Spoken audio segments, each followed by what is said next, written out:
past 12 Hello! So, medyo matagal, kumusta po kayo? Medyo matagal-tagal na akong hindi nakakapag-post ng video kasi,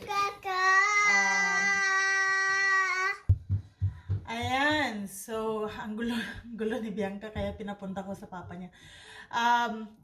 Bali, it's been a while since nag-post ako ng video kasi I've been working, tuloy-tuloy yung schedule ng duty ko, and every duty ko is, yung schedule ko is 24 hours lagi. So, lagi akong antok pagka free time ko. Kaya, hindi ako nakakagawa ng video. Yung asawa ko lagi yung nagluluto. But today, magluluto ako since I'm going to be free for a few days. So, it's my time to cook ulit. So, ngayong araw, magluluto tayo ng chicken tagine.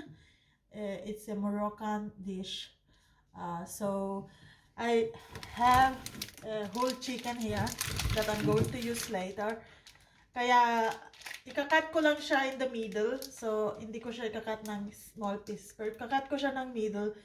Tapos, ilalagay ko siya sa oven. Kasi, it needs to cook in slow heat. But since, dapat kasi, ang gagawin ko dito sa chicken na to is, nakita ko yung recipe ni Kuya Panlasang Pinoy sa YouTube. Nakita ko siya, gumawa siya ng chicken kare-kare. And usually ayaw ko ng kare-kare dahil yung ginagamit nila sa Pilipinas ba yung sa loob-loob ng karne ng baka. Hindi ko siya matake. Pero nang nakita ko siyang gumawa ng chicken kare-kare, sabi ko, ay, gagayahin ko yun. Kaso nga lang, nakalimutan ko, allergic pala tong si Eskaya ng peanuts. So, hindi ko siya pwedeng gawin. Kasi, bawal dito sa bahay yung nuts, any kind of nuts. So, ngayon, gagawin ko itong Moroccan dish instead. So, ano ba, mga guys, tara at mag-umpisa na tayong magluto. So, ayan guys, kailangan natin ng ground coriander, asin, black pepper, ground cinnamon, ground cumin, ground ginger,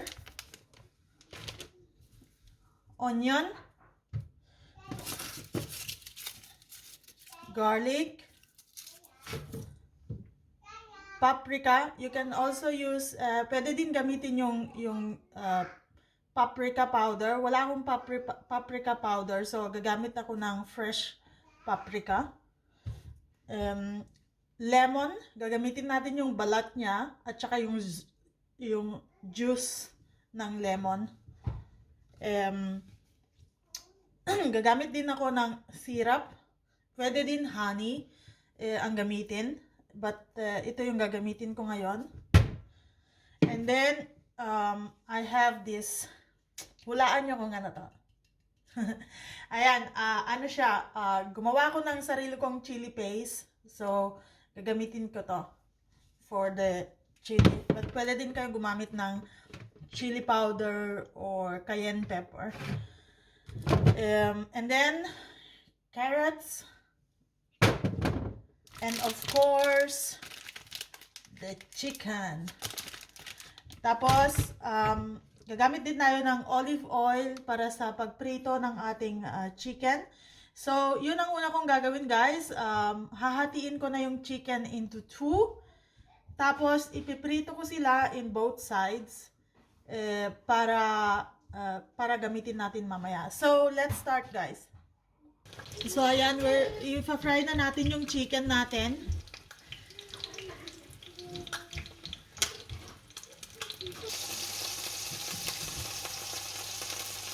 So, ayan, na-fry ko na yung chicken ko. It looks like this. So, yung susunod natin gagawin is isasaute na natin yung onion at saka garlic dun sa pinagprituhan natin ng manok.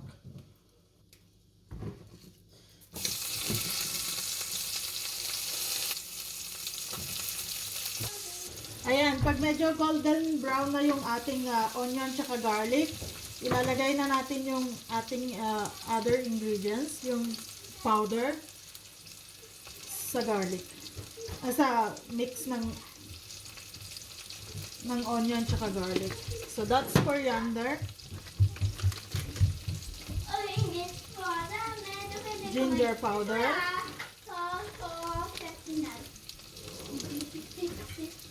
cumin,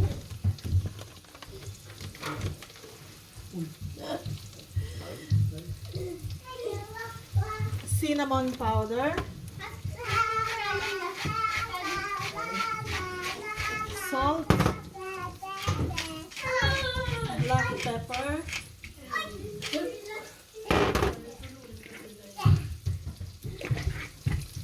tapos i-mix natin siya sa slow heat.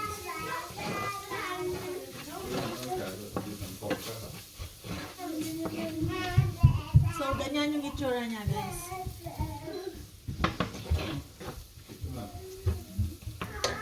Ngayon, ilalagay na natin yung lemon.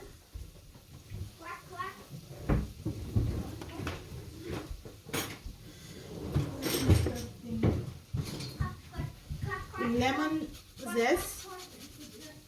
Lalagay natin siya dyan.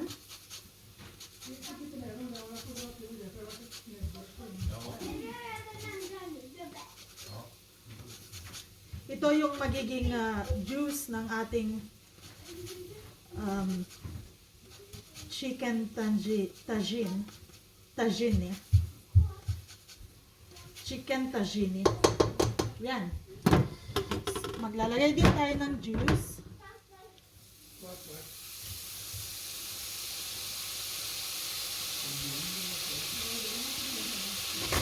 Tapos, ilalagay din natin yung syrup natin.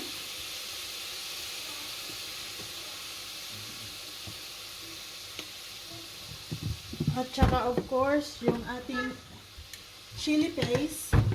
Konti lang kasi strong masyado ito. Baka hindi kaya ng mga bata.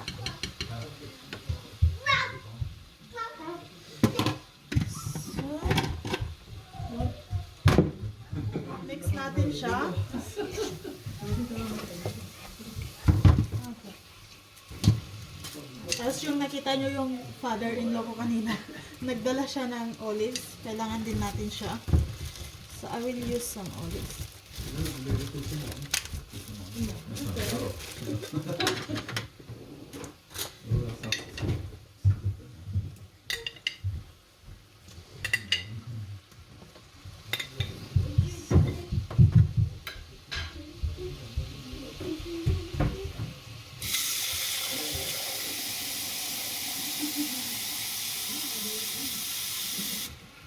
Then I'm going to add water.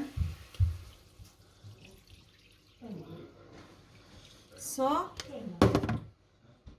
tapos pagkukuluin lang natin siya. Ngayon, ikakat ko na rin yung aking vegetables.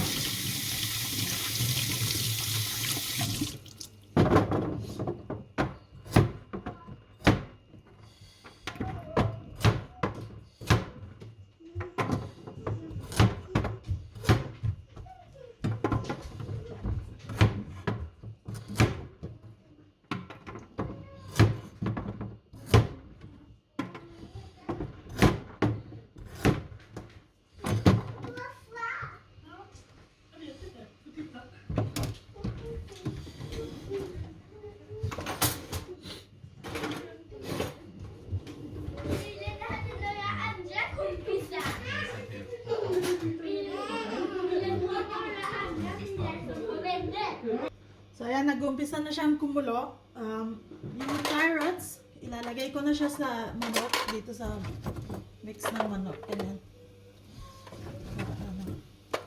Uy!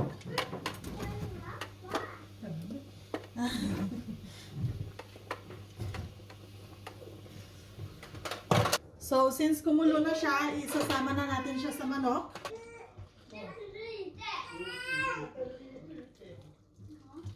Tapos lalagay ko na rin yung aking paprika. So, i-cover ko siya ng foil, yung top niya, para hindi siya mag-burn agad.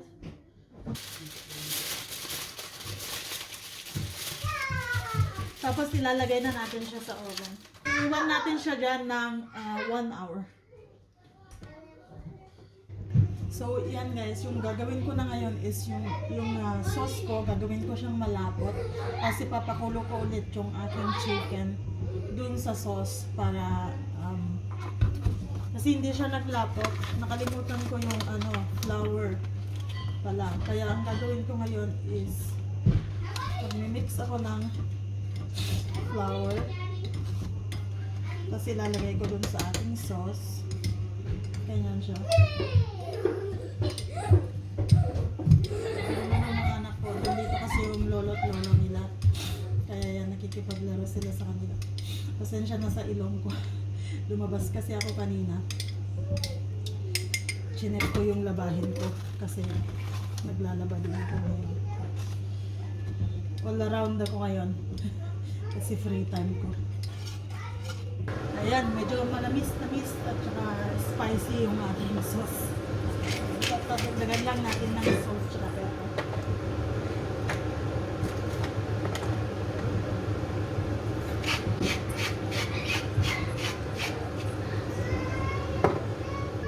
So ngayon, ibabalik ko na siya dun sa sauce, yung chicken, yung ating ito. Babalik natin siya dun sa ating, pakuluan natin ng konti bago natin ihahain.